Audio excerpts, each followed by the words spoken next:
డ్రోన్లతో అమెరికా ఇజ్రాయెల్కు చుక్కలు చూపిస్తోంది.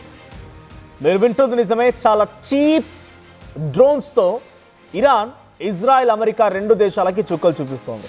ఇక్కడ చీప్ అనే పదం ఎందుకు నేను వాడుతున్నానంటే, చీప్ అంటే దాని క్వాలిటీయో క్వాంటిటీయో అని కాదు, దాని ధర 30 లక్షల రూపాయల డ్రోన్లతోని 30-40 కోట్ల రూపాయల ఇంటర్సెప్టర్ని కుప్పకూల్చేస్తోంది.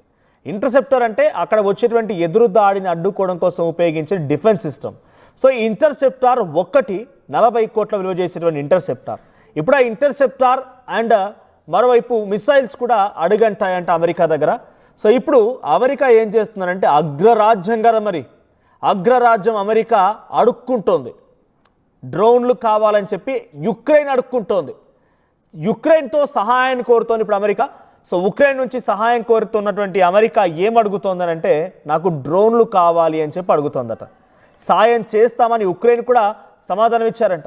Satellite signals, electronic communications jam అయినా ఏఐ సహాయంతో పనిచేయడం ఉక్రెయిన్ డ్రోన్ల స్పెషాలిటీ. దానికి నిదర్శనమే గతంలో రష్యాలోని ఒక ఎయిర్ బేస్ పైన డ్రోన్లతో డైరెక్ట్గా ఉక్రెయిన్ విరుచుకుపడడం.